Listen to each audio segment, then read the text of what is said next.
Okay, so just to recap and just actually Erev Shabbos, right before I left to shul, I got a call from someone in Muncie, and he asked me the following question: he was on a diet, and he wanted to know if he can make a pudding on Shabbos. So I said to him, there are two potential issues. Number one, there is last year's Shiur, lush. And depending how thick or thin the batter is, could potentially be an issue of a lush. But this year's issue is also a separate issue of being molded, a new consistency, and creating something to be totally new. So I wanted to just recap all the halachas that we learned last week as well. Just to recap and just to bring some halach l'maisa. So we discussed last week that there were two potential issues within the broader category of dash and schita, which is creating this new form and this new consistency. Most of the time we were discussing in the direction of melting, but it exists in the same way in the opposite direction of creating something to have a form and to be molid davar michadash, to create a new entity. Let's say we use the example of creating ice cubes or freezing things, so that would be potentially this new issue of molid / nolad. So what we discussed last week was a major machlokes and a debate amongst the Sfardim and the Ashkenazim, a debate amongst the Rishonim, whether or not, even if I'm not actively crushing something or actively creating it to have a new form, but I'm just letting it become on its own through it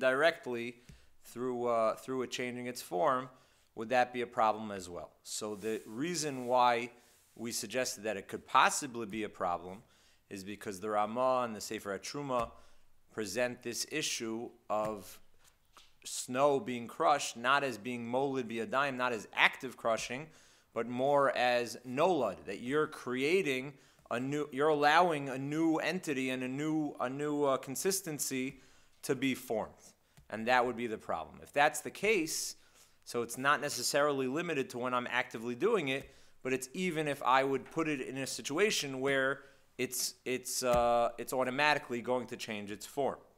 So that was what we discussed, the issue with ice that's melting, and Rena asked the question about the ice bowl. So I just wanted to clarify in terms of that.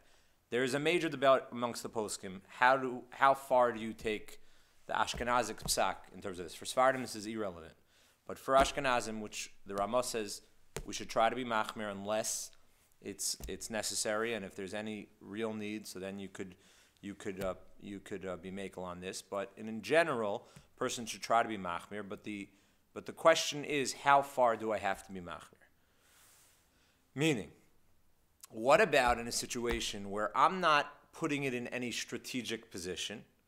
I'm not taking the item out of the fridge or out of the freezer and putting it right by the sun, or putting it right near a heat source that it's going to, obviously not going to be cooked, but it's still not actively going to hasten the melting process, even though, again, that's all in an indirect fashion, that's all in grama. So that would be something that the Ramah would prohibit. What about our cases, like leaving it in room temperature? What about leaving it on a dining room table? So over here, it gets to be a little bit more of a question, which is what, when Rena asked her question last week, I said it really depends on how you define the Sefer HaTruma. If you take the lenient approach that even in the Sefer HaTruma that learns it's nolad, that you're creating a new consistency, you still need some sort of causative relationship with that new consistency. So then if I'm not causing it at all, I'm just leaving it in room temperature, so I'm lacking in even the Sefer HaTruma's more stringent position of creating a new consistency, because I'm not creating it at all. I'm just letting nature take its course, and it's melting on its own, and that would be totally permitted as long as I'm not putting it in a strategic position. However, if you learn that this is a muktzah issue, this is the fact that at the end of the day, there's going to be an effect, there's going to be a result that it's going to have its consistency changed. So then that would be a problem. The practical implication would be leaving any of these frozen items in room temperature without any of the other coolers that we discussed by milk or whatever. Just letting things thaw out and not putting them in any strategic placement. So my Rebbeim happen to have held a more stringent position on this. Many, and this is what I want to clarify, many of the poskim were only machmir even for the nolad issue, only if it's placed in a strategic position. Meaning you put it by the sun, you put it by a heat area, you put it in an area that I'm causing that nolad, indirectly, that nolad to be created. But if I just merely took it out of the freezer, then that wouldn't even be the more stringent level of nolad. And the one practical implication would be, how do you deal with the melted ice bucket? And do you have to put water in beforehand? Do you have to make sure that you're not going to deal with, ice, melted ice on Shabbos? Which it was hilarious. I was cracking up because we had the bas mitzvah the Shabbos, and my nephew asked me, "Can you please pass the ice bucket so I could refill it?" And it was a melted bowl of water, like dafka this week. I can't even remember the last. My father-in-law happens to love ice. We don't use ice ever, so I can't even remember the last time we served ice at the table. But that was the hashgacha, and I was like, that's mamish, the two opinions, and that's the debate. So for those that are meko, they definitely have a lot to rely on, a lot of poskim that take a more lenient interpretation of this nolad issue. And again, keep in mind that this is in a normal situation. If there's any necessity, so then even the Ramah would not, even the Ashkenazim would say that we can rely on the Ikar Adin. But that's in terms of just psak last week. Yeah, Is the machmir position? Yeah. Putting the spoon in negate that also? Well, yes. So if that's a muktzah issue, meaning if I have both spoon and ice, so then it becomes a basis davar aser ve'amutter, and then I think that would suffice. Yeah, I think that would definitely help. Yeah, for sure when it's melted water, and the spoon here is the most important thing over here now. So I think that would for sure help. Yeah, but the question is, do you even have? We didn't have a spoon in there. Yeah, it was just cubes. It was just cubes. Yeah, so it wasn't like an ice bucket. It was more just like a bowl, and yeah. So that's in terms of just in terms of the thawing and in terms of the defrosting, in terms of those issues. There was a question that someone brought up last week that about, because I discussed whether or not even within the cup could you stir it. So I said that there were 2 days in the Mishnah Berurah. So someone mentioned, what about pouring the water or the soda onto the ice? Is that causing it to melt quicker? So I thought that you didn't have to be machmir for that. That there wasn't really anything taking effect. That's not like the same as stirring. That you're actually causing it to melt much quicker.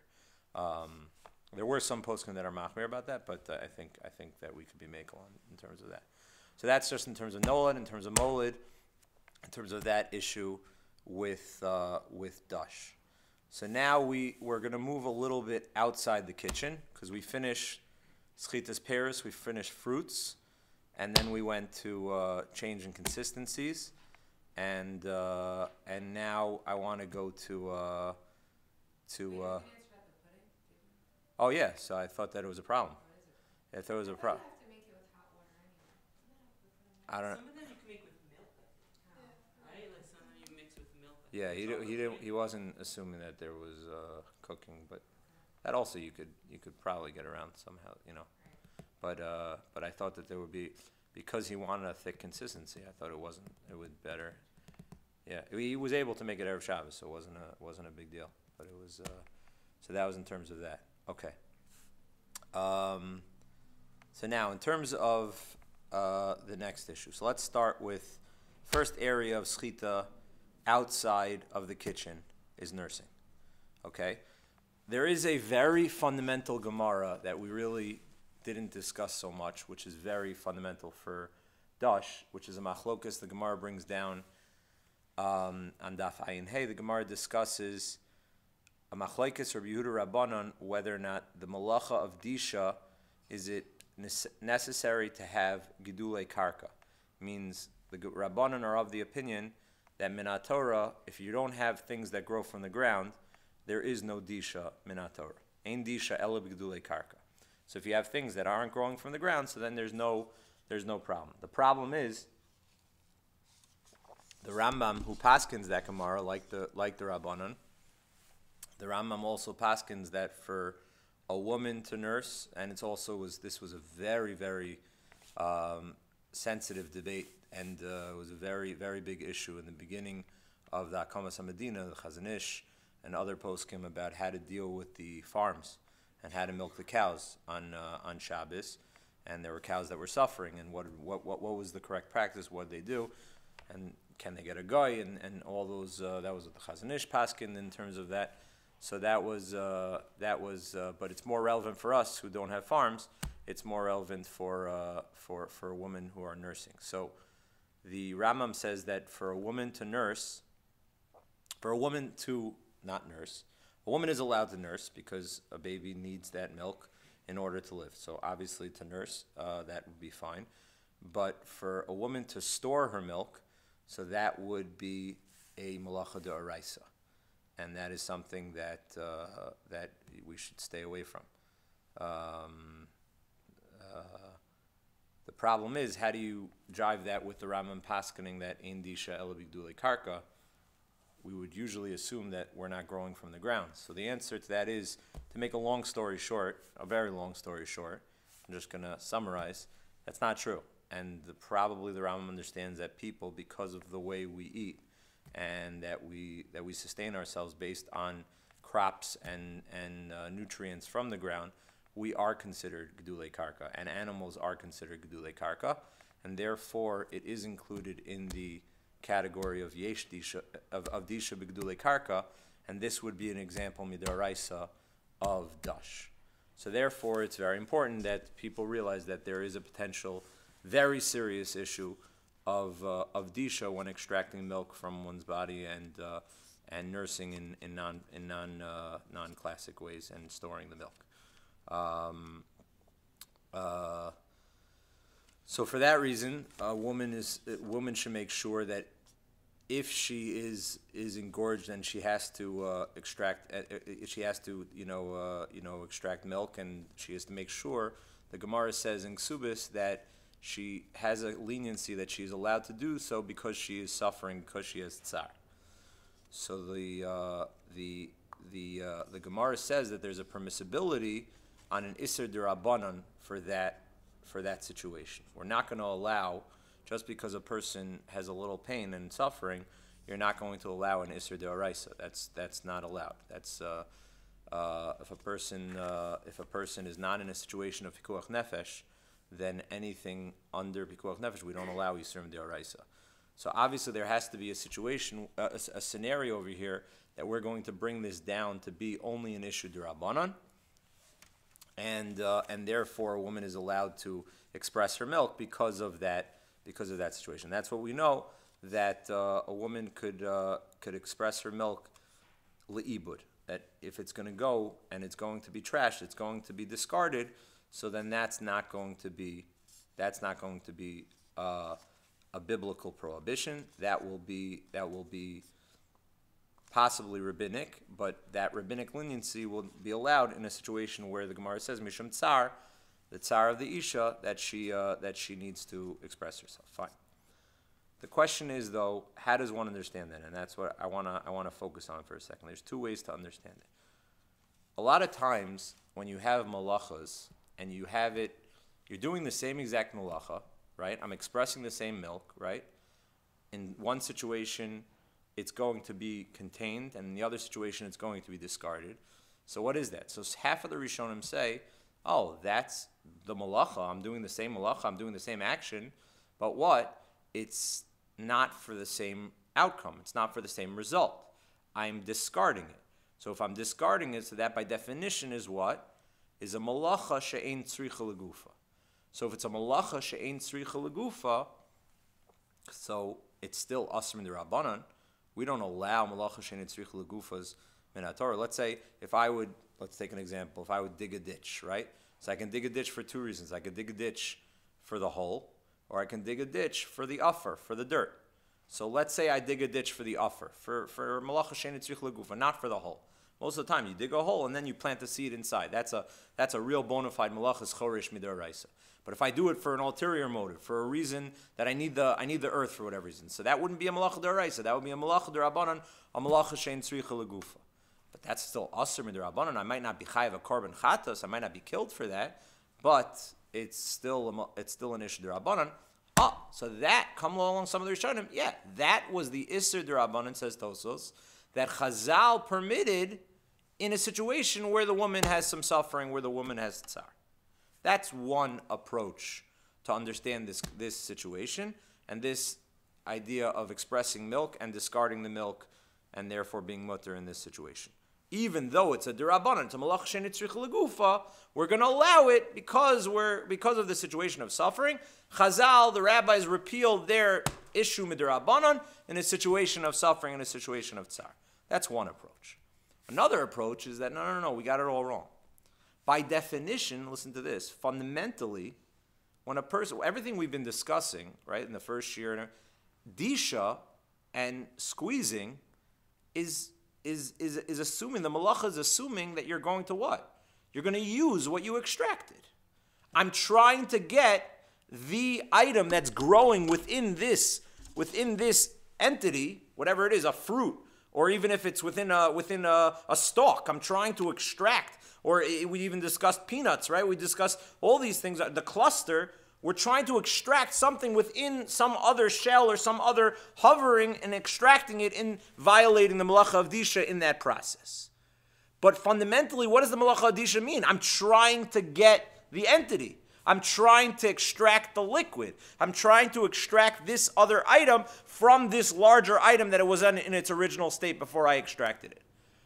But says the Ramban, but by definition, if I'm not using these items, if I don't want it, if it's schita le'ibud, that's not a malacha she'ein tzricha legufa. What is that? It's just not a malacha. That's you're just doing a different action. Schita le'ibud by definition is what? Is not schita, is not dash. So that's why they permitted it in this situation. So those are two different interpretations.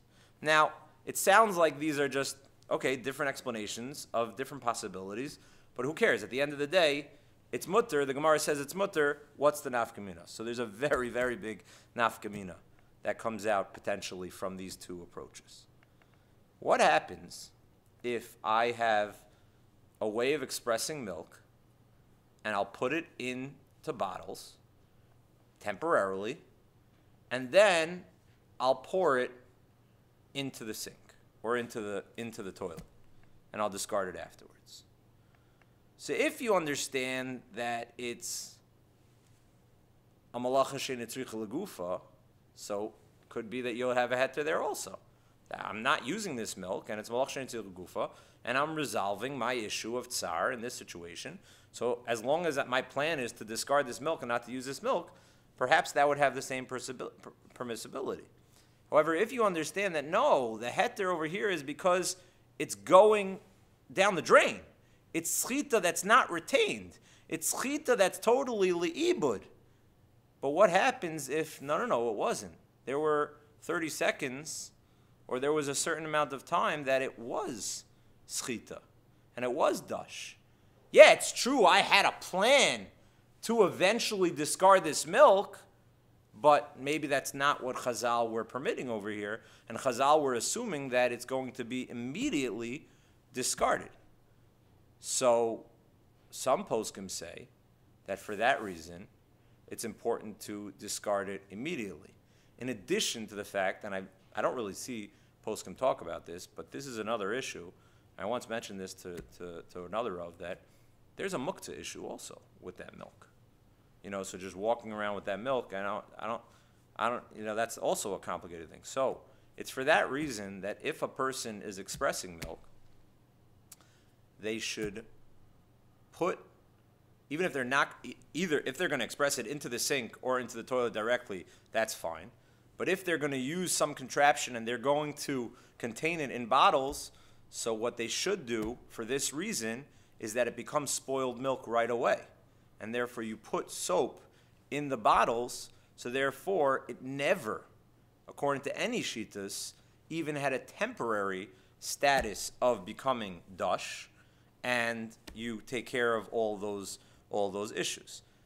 It is advisable, if you don't have to discard it right away, if you don't have to walk around with it because of the muktzah issue, or if you do it in the bathroom in the first place, to just knock it over or let it drip like that, so then that would be better in terms of just muktzah issues, which potentially you have. But in terms of this issue, I would suggest to put soap in the bottles initially in order to not get involved in this debate of what the heter is in this situation. In terms of, I'm sure I'm going to get some questions right now about this, so I'm just going to go for it right now, and you'll tell me if I was right. What about using the pump? So is that all right? Was that right? Okay, good. So what about using the pump? So obviously, if you're going to turn on the pump, that's not allowed, and those are that's not advisable, but it's not permitted. But and again, obviously, this is all assuming that there isn't a specific situation, and if a child has an issue, obviously all these halachos are could possibly change, but that's for private discussion. In terms of using the pump, if a person sets up a Shabbos clock and they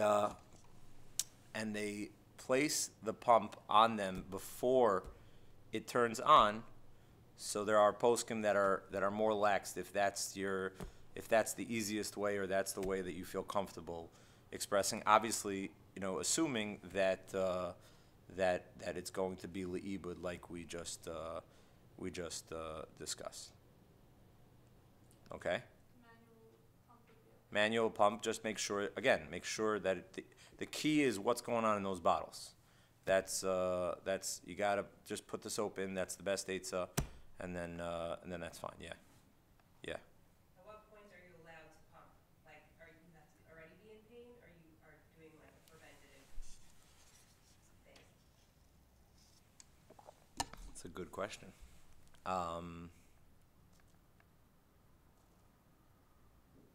What if you just know you will be in pain? Right. Or like Or your you pump. schedule, you do it. Right. If you pump I think for other that's reasons.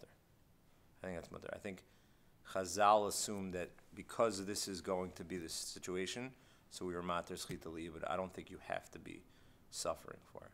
Yeah, that's an excellent question. Yeah. In terms of muksa, so if you put soap in, then what, you should put the bottle down right away, don't dump it, like. Right. So if you could just leave the bottle, that would be great. Or if you can't do that, or you don't want to leave it there, what if you would just like knock it over, like with your elbow, into the sink? Like you set up your, let's say you're assuming you're be in the bathroom, Right. and you just set up in a way that you could just like knock it over, that you're not just moving it around from one place to the next. But I haven't seen poskim discuss that issue of muktzah, but I think that should be it should be used in terms of unless people have another eitzah of how to. But or you could just leave it, and just take care of it at the shop. It's funny, my rabbi in Queens told me to put soap in until tonight. I thought it was just so they don't even have the taiva to use it. Have to tovel it? Have the taiva. Oh, no. Just put soap in so you Oh don't no. I'm sure that was his kavanah also. But yeah. So that's in terms of the pump. Yeah. You said you have to put it on before before the timer goes off. So Goes on. so the truth is that right. So the truth is that I think that won't be necessary if you have soap in the bottle. Then even if it's going off already, since it's right, according to both shitas, it's schita li'ibud right now, Yeah, then you would not have to do that in that situation, right? You would only have to do that in a situation where you would have a heter to pump and use it, which is most of the time not. So then, right. But if you have soap in the bottles or you're discarding it right away, so then I don't think you would have to even put it on beforehand, right? That would be the distinction between whether or not, meaning what that accomplishes. What does it accomplish to put it on before it goes on? Let's say a woman had a heter. There was a specific situation she needed to pump whatever. By doing it in that way, and you have it on, let's say, a minute or two before it goes off, so right now one could argue that that's indirect. So although that's grama. So although we wouldn't permit that unless there was a specific extenuating circumstance, it makes it better than the actual malacha deoraisa of really, extracting it and doing mamish dash, in terms of that. So because it's indirect, so then it makes it better. But in a situation where it's going to be discarded right away, so it's not dash for other reasons because you're not containing it because it's being discarded right away. So then even if it's pumping right away, you could leave it on. So that's a good point. Yeah, wouldn't apply in these situations where it's going leave it. Yeah. I feel like I once heard, probably not true, but that there's a heter, it's not for storage if you're giving it to the baby. No? No, that's no, that's if you're nursing, but not if you're putting in. A malacha d'oraisa could be done instantaneously. Even if I plan and it's temporary, that's a malacha. The malacha is done. What's being done in general, that's not. There's even a discussion amongst the poskim. I don't want to scare you guys, but just once we're on the topic, I mean, it's mutter, so no one should get nervous. But there's a discussion amongst the poskim of what happens once my child, had enough to survive. So now, 1 second, I'm involved in a malacha deoraisa over here, right? Chazal were saying now because of the necessity of the child to drink, so now I'm allowed to do real bona fide disha deoraisa. There's no difference between this and squeezing an olive, squeezing in a grape, because again, the way we set it up, we're gedulei karka, like the Rambam told us. However, and that's real disha. This is a potential malacha deoraisa. So then, okay, what happens when he's been nursing for already 10 minutes? He has enough. He can go till the next feeding. He's totally fine. So what allows me to go on? Okay, so I'm not going to give you the answers. There's a whole discussion, the Or Sameach and the Har Tzvi, and all the poskim have different answers. That's for more of a lumdish shiur. But I wanted to present it to you because that's really what we're dealing with over here is a real serious issue. But Chazal said that it's mutter. But in terms of when we're not doing it for that purpose, so we have to be very careful that we're doing things correctly and that we're discarding it in the right way. And even the direction of discarding it, different poskim had different things, putting it in the garbage or putting soap in the bottle. And I think soap in the bottle suffices according to everyone. So therefore, in my opinion, that's the most ideal way to do it like that. Yeah. So back to what Rita said, a woman who only pumps to feed her baby is allowed to pump into the bottle. So that I would, that I would want to talk on that in a private, in that situation. But potentially there would be a term if the child needs it. It gets into discussions of whether or not the child drinks formula, and it's a case by case basis because then it's there's different opinions on the matter. When I said immediate, I definitely heard at one point that there's some situation where you're allowed if it's for immediate. Yeah, no. So if a child will not drink anything else, yeah, it could be that's a situation where the child needs it, and that's the only one, and the child won't nurse. There, you might have certain heterim, right? That's where that the grama thing comes up. That's when you have a heter to nurse in that matter, it's much better if you put it on before the machine goes off. So then it's going to be grama when it goes off. Which grama we don't be matir in general, but in these situations, grama makes things much better, which will be murdered over here. Yeah. Is it better to use an electric that's on a timer rather than a manual pump? Yeah. So you're saying in the ibud situation, in when it's being discarded, or in the heterim? When it's being discarded. When it's being discarded.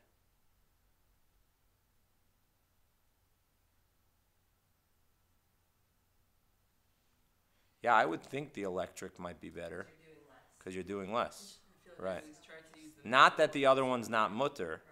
but and also everyone wants me to say that the electric's better. So, I like oh that. really? It's really nice, so Yeah. it's not- Oh, that's true.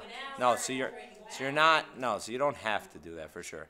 But I could hear one saying because, right, because again, if you hold, so that's a lumdisha piece. So good.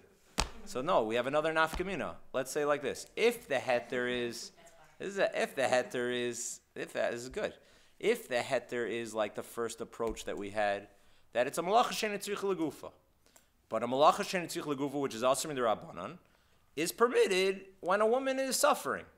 So that would be a potential benefit of what you're saying is here. It's less than a malacha she'ein tzrich legufa because it's indirect. And I didn't even do it, and it was on me potentially even from before it went on. So I'm not doing anything. So it's grama. So it's even less than a malacha. But if you hold that no, it's not schita because it's going directly into the soap and it's leibud and it's not a malacha at all. So then I would hold that they're both equal. But you could choose whatever is more convenient in terms of that. You have a het. Chazal were matir both situations. Chazal were not talking about pumps. So when Chazal say that you have a heter mishum tsar, that means a woman could do it actively. So that's fine. But in theory, I could hear one making that argument that you would gain according to one of the tzadim, which is a serious tzad. Poskim do hold like that tzad, so I could hear that argument. But it's a nice chap. So yeah, okay. So that's in terms of I think we dealt with pretty much the nursing issue. The next real issue. This is perfect. I'm timing it to make sure we have no time to talk about wipes. So the next issue I want to talk about is mikvah.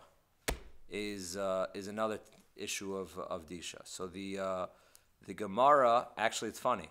The Gemara says beferish, what we're about to talk about is totally mutter.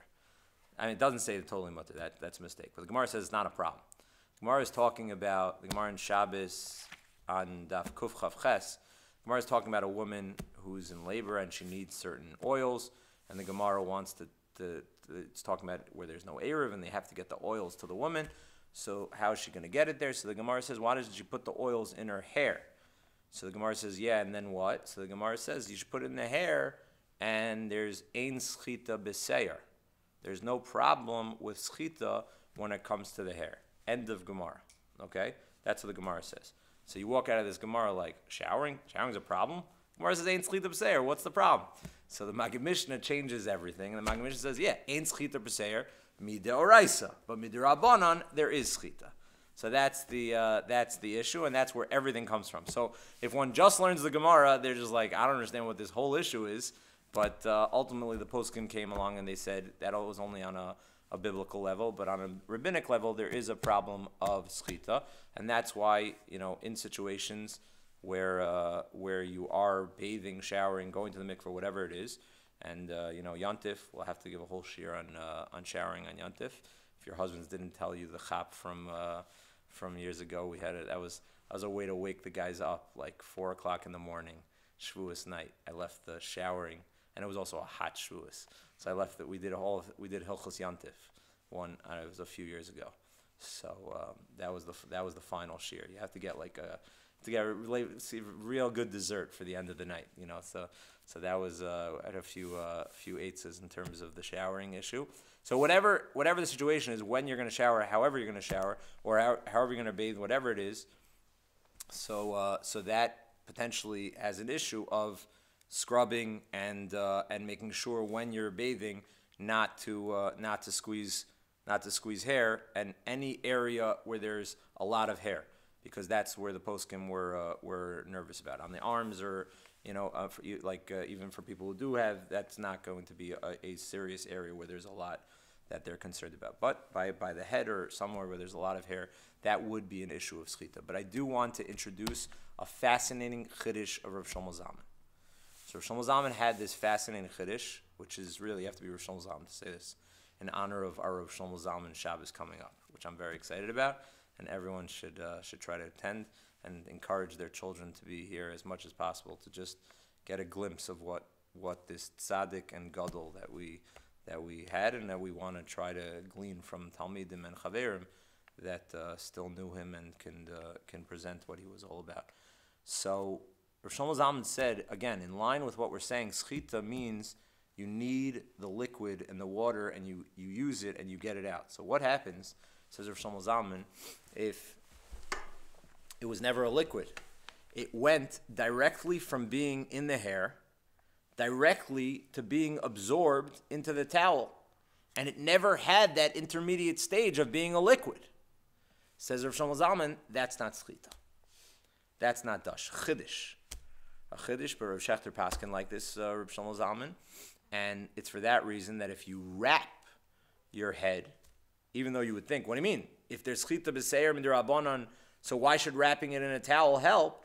The answer is because it's going directly from the hair into the towel, and I'm not scrubbing it, so then I'm not trying to extract it, it's just absorbing from one to the other. The use of a towel is not necessarily going to be an issue of dash. Again, be careful, don't scrub it, but if you lightly wrap it around your head and you make sure that and ultimately what are you doing? You're drying your hair, but you're not actively drying your hair, and it's going from your hair directly into the towel, so it never had that intermediary stage of being a mashke. So Reb Shlomo Zalman says that would not be dash, and that would be an eitzah of how to even dry one's hair after it's wet in that situation. But again, be careful and not to squeeze in those situations as well. In all situations, and when you're showering, obviously not to squeeze with your hands and just try to make sure, not to be dash in those situations. Yeah. Oh, well, you said before about squeezing and we don't want the liquid. Right. That doesn't apply here? That's still going to be an issue. It's not like you don't want the Schita le'iba we still assume is midrabanan aser. Yeah. Yeah. So even if it's le'ibud over here, it's still. You're right. You'll never violate an Isser D'Oraisa over here, but there are still rabbinic issues of schita leibud. So says Rav Shlomo Zalman, no, it's better than schita leibud. It's never schita because it never was mayim. It's going directly from here to here, and you never see the water. So in that situation, he thinks that it's even better than the rabbinic schita, that it would be permissible. But obviously, squeezing any hair. It's not only for hair. It's for men with beards, and you just want to be careful. Doesn't mean you can't wash, but you just have to be careful not to squeeze in those situations. Okay, I didn't really get a chance to discuss sponges. Sponges are usher. There are these Shabbos sponges that the bristles are far apart and they're thicker, so then that creates that is potentially permissible. So I'm not really going to talk so much about that. Let me just try to close with, the little time that we have with wipes. It's just ran out of time. So the story's like this.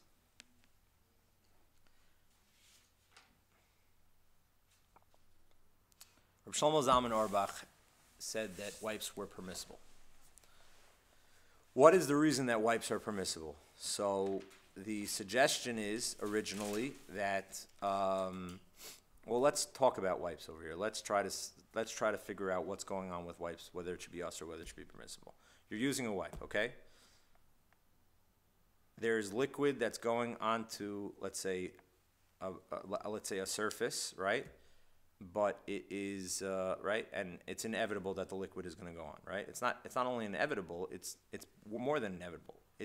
I'm mechavid for that. I want that's why I buy the wipe. I want the liquid to now go onto the surface that it's going on. Okay? So that's not a davar sheinu miskavin, that's a davar miskavin. That's what I want. Okay? So therefore, at first glance, we got a problem. What are we going to do with these wipes? This is classic schita. So one issue is one could say to me, what do you mean? But maybe this is similar to what we spoke about a few shiurim ago, that it's not a natural connection. Meaning, let's say, if you remember, we spoke about kvashim ushlakos, we spoke about pickles, we spoke about non-natural juices. So potentially that would only be schita midrabanan. So there were some that argued that maybe all schitas begadim, listen to this, which would include all towels, water on napkins, and baby wipes, that's all rabbinic. Why? Because it's not a natural connection. It's just like those kvashim that absorbed liquid that is not like an orange or some other fruit that or like an olive that is a real natural connection of juices. That was the opinion of some poskim. However, many Rishonim held that that's not the case. When it comes to begadim, which is we're calling begadim, baby wipes, or towels, or any garment that really becomes wet, the water or the liquid becomes really embedded within it, and it becomes so much of one entity that even though they're not natural waters, they become potentially an issue d'oraisa because they're so absorbed. And that's the nature of these towels, that they're made to absorb these waters, that now if one extracts water from them, they could, according to many shittas, this could be an issue mid'oraisa. Okay? Not everyone held of it. The Rambam was of the opinion that squeezing a towel or squeezing baby wipes would not be the issue of dash. We're in the wrong malacha. He says it's only an issue of milabein, which is a totally different issue that we have to discuss one day, which is cleaning on Shabbos. Because we're ending now and people should know this, you are not allowed to clean stains, even if they happen on Shabbos, even if it's scratching, even if without water, could potentially be a malacha d'oraisa to scratch it in certain ways. Be very careful when it comes to stains and spills. So the Rambam holds that the whole issue of squeezing towels would only be in the category of malabein. Why? So some explain, based on what I just said, this is not a natural connection. This was absorbed. So why would it be an issue of dash, of schita? However, we do not rely on that. It was the opinion of the Rambam, but many Rishonim disagreed with that, and we hold la halacha that schita midoraisa does apply to begadim, to towels, to paper, to these other entities that do absorb. There was a statement of Rav Moshe Feinstein that was it's a question what he was commenting on, whether or not it applied to our baby wipes. Rav Moshe said that these paper do not absorb water. Now, it's not clear if he was talking about tissues. It's not clear, it's not clear if he saw the commercials about Bounty picker-uppers. And, what Rav Moshe was talking about is unclear, and whether or not he would even say it, bizman hazeh, when you're really applying to baby wipes, is even a discussion amongst his children. I've heard different presentations from Rav Reuven, from Rav David, whether or not Rav Moshe would actually be makel by the baby wipes, which is paper, but is actually made for the purpose of extracting water and originally absorbing this water and then using it to extract it. So then that would potentially be a malacha d'oraisa. So just to give this background, so we have a potential issue d'oraisa. You're right. There are some leniencies that might say we're only in d'Rabbanan territory because it's not a natural connection, but we don't really hold like that. And we hold towels, and if for anyone to soak a towel, which would not be a problem, but to squeeze it afterwards would be potentially an issue d'oraisa if you would use that, and it wouldn't be schita li'ibud. It would for sure be d'Rabbanan. So what's going on over here? Why would anyone say this is permissible on Shabbos? Okay, that should be our stance. If we're intellectually honest about this, the question is better than the teretz. I had a guy who just called me up and he said, I'll get to, he said, what do we hold about baby wipes? It's like not the question, that I want to start off with, like, what do you mean, what do you hold about baby wipes? Like, so let's go through the whole sugya and let's figure it out for ourselves. So at the starting point, it's a big question. And I think, there are a lot of points on the other team, to prohibit and to say that you're dealing with a malacha d'oraisa. Why? Because again, here, it's not really li'ibud. Why is it not really li'ibud? Because I want that water or that liquid coming out in order to soothe the surface, in order to help the baby or whatever I'm using it on, in order to make it more comfortable. So this is a malacha that I'm mechavin for and that I want. This is not li'ibud that I'm using. So Rav Shlomo Zalman said it was mutter when it came out. There is the original explanation, and some professionals in this field will attest to this. They will say that the liquid that's coming out, it's a metzias issue, it's facts. The liquid that's coming out is not being extracted. What do you mean it's not being extracted? It's on the surface of the wipe. So if it's on the surface of the wipe, there's no problem with that. That's not a problem. That's, you're taking liquid and you're putting it on top of another liquid. That would be, there's even a Ramah in Hilchos Yom Kippurim that talks about a towel that was already squeezed and putting that on your face on Yom Kippur, that would be potentially permissible. So if the metzias is that it actually is only surface water, there would be no problem with the baby wipes. But other people came and they attacked and they said it's not true. And we spoke to other companies and they said that, first of all, some baby wipes are like this and some baby wipes are like that. And then others argued that no, all baby wipes, even when you're using it and you are extracting some of it, so therefore it is a malacha de'oraisa. Fine. So if all we have to rely on is a machlekes and metzias, so Rei Willig's opinion is that, and he's machmir on this, and he holds it's a suffix deraisa l'chumra, it's a suffix metzias, so you have to be machmir. Others went with Rav Shlomo Zalman, and there's even contradictions in what Rav Shlomo Zalman did afterwards. Did he retract? And some of his children, some of his talmidim said he never retracted, and he still held, even by our baby wipes, that it was mutter. So, this was like a little bit murky water, until I got a little more confident when when Rav Asher Weiss came out with his Chuvas Minchas Asher. I meant to bring it, and he came out very, very strong to be matir, and he said that he thinks that he acknowledges that there are many rabbanim that are trying to be machmir about it. And again, I'm going to be honest with you. There are many rabbanim, and there are many rabbanim that we all know that are machmir about this. Many of my rebbeim are split on this in terms of this issue. Mainly because some of them just said we don't know the metzias. Rav Asher Weiss thinks that first of all, it might still be considered schita le'ibud. He thinks that there's a ritva that talks about taking an olive, and the Gemara talks about taking an olive and smearing it on your face. And the Gemara says it's mutter. So he quotes from the ritva.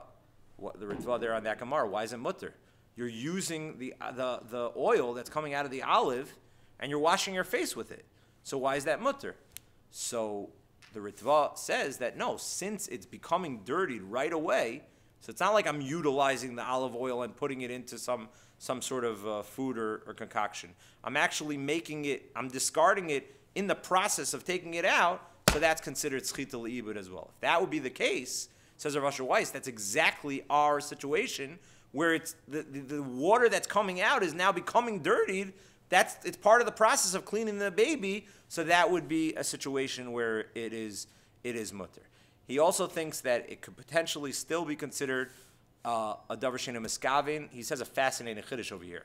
The fact that the science and the companies are saying that it's impossible that water is not coming out, he says that doesn't necessarily mean that now redefines our kavana, and kavana versus not kavana could be based on perception as opposed to what the science is telling us and what physics tells us in areas of the way the world works. So that's just a fascinating explanation which might alter and change our whole perception of what's considered a malacha, what's not considered a malacha. But within his argument, he suggests that even if the companies tell me that there is some sort of water that's going to be extracted, he still would not be convinced, and therefore he argues that would be permissible. Plus, he argues that he thinks that it's still fundamentally not true, and all the liquid is really coming basically from the surface, like Rav Shlomo Zalman originally said, and he quotes those Talmidim Rav Shlomo Zalman that say he was not choser, and Rav Moshe, and those that say Rav Moshe was mekel by baby wipes, and that's pretty much the story. Other than that Rav Shlomo Zalman and then the Rav Asher Weiss, then you have a lot of machmirim that just, it's not, it makes sense what they're saying. They're just saying it's a real serious shiloh over here, and therefore one should stay away from it. So what do those that stay away from it do? They spray water onto the baby, and then they clean with a dry tissue or napkin. Now, I personally think, especially when it comes to babies, I hear of more of a reason to be makel because it could create rashes. It could listen. If a person wants to be machmir, tavo lechem bracha. But Rav Asher Weiss, even in his tshuva, and I happened to even before I saw this tshuva, I happen to have heard this tzad that over here it's not just your own chumrah. You're actually the baby can suffer a lot, and again we don't allow Yishurim d'oraisa, but we don't know over here if there's an Issa d'oraisa. It would be a suffix maybe not. So that would make things better, not heter gomer necessarily. I would still need to rely on the other arguments, but there is room to be makel in terms of that. Those that want to be machmer, there's definitely room to be machmer in terms of that, but I don't want to, there's definitely what to stand on in terms of both of those stadim. And one could also make a distinction between for adults versus for children. What's necessary. Cleaning messes might not necessarily have to be makel on the shaila. Wait till use something else that would clean. That would pour some water on and then clean up. We didn't really get to cleaning spills, but that's a way to deal with it. If you would pour some liquid and then have it absorb and make sure not to squeeze. Whatever it is, however you slice it, no matter how you paskin, to really put pressure and to squeeze when you're doing it, that's a horrible idea. And everyone, even Rav Shlomo Zalman, who was Mekel, would say that would be usher. Now, there was a debate amongst the poskim. What's better? Is it better to dry them out, to squeeze them before Shabbos, to take them out and then squeeze them, and then you make it safe territory because I'm not going to squeeze it out? Or on the contrary, some poskim said the opposite, because if we're basically relying on the fact that a lot of the liquid that we're using, or hopefully all the liquid that we're using, is actually not embedded within it, and we're not going to put a lot of pressure when we're wiping, and it's going to be on the surface. So I don't want to dry these wipes out, because if I'm drying these wipes out and I'm ultimately going to use them again, so then what's going to be inevitable? The only liquid that I'm going to get is going to be from squeezing, and that's dangerous. That's a malacha for sure, according to everyone. So I actually think it's much better not to dry. If you're going to use wipes, not to dry out the wipes, to make sure to keep them as closed as possible and to make sure they're as saturated as possible, and when being used, not putting heavy pressure and making sure that you're not trying to squeeze when using those wipes, and that's in terms of that. I didn't. It's late already, but I didn't get to cleaning messes. We'll do that in Hashem some other time. Okay. There are wipes that are less liquid. Yeah, they did say that there were, even in the Machmirim, the original debate with Rosh Zalman is that there were not all wipes were in the same camp, and then Like you could tell, like we don't use like the ones that come in like a plastic, like the refills ones are like soaked. We don't use those on shots. It's like you're basically like as you're taking it out, you're squeezing the liquid. It's like so I'm not sure about that. It could be that those are better, because if they're soaked, that means I didn't even touch it. It's what's called in halacha. It's tofeach hamanas latpiyah. It's like liquid that's like at the surface. Like I just dab at this, I just touch it, and that's not dash. That's not schita. So it could be that those that are, again, if you're telling me you're right, like the poskim say, if I'm cleaning up a mess, this is important. Are we still rolling? Yeah. It's important for people to know this. We didn't get a chance to talk to it. Person cleaning up a mess, you have to be careful. If you have a doused towel, poskim said. Originally in halacha, in the Mishnah Berurah, you look through the Mishnah Berurah, there's a whole way of not using certain garments that you're going to clean up a mess, because if I use a garment, let's say I would clean up a mess like this, right? So this is a garment that I want to wear. So Chazal were concerned, Gzeira Shema Yischot, maybe we're going to squeeze it, and therefore they didn't want you to use any garment or any beged that you're going to be makbid upon, right? Or let's say I'm going to need it to be dried out. Chazal said, don't clean messes with that, because we're worried that you're going to squeeze it. So anything that you're going to move around, that you're saying it's so sensitive that I'm going to squeeze it, so then you're right. You're not even allowed to move that around. You're not allowed. Chazal were very concerned with that. But I'm not sure that that's the situation over here. Something that's very, very doubtful. It could be that it's, even if I'm not holding it, I'm not squeezing it, but even if I would touch it, some water, they're so liquidy that some water can come out. So that's a lot of times surface water. So I don't know exactly, what the situation is, but it could be that like the argument of not having the dried one, that could also be better to have the more liquidy one, as long as you're not squeezing it when you're taking it out. Okay? Oh, how do you stop this? Just press the play button on Ooh. the top. I just turned it off. I think it probably will save anyway. Yeah, it said, 55. Oh.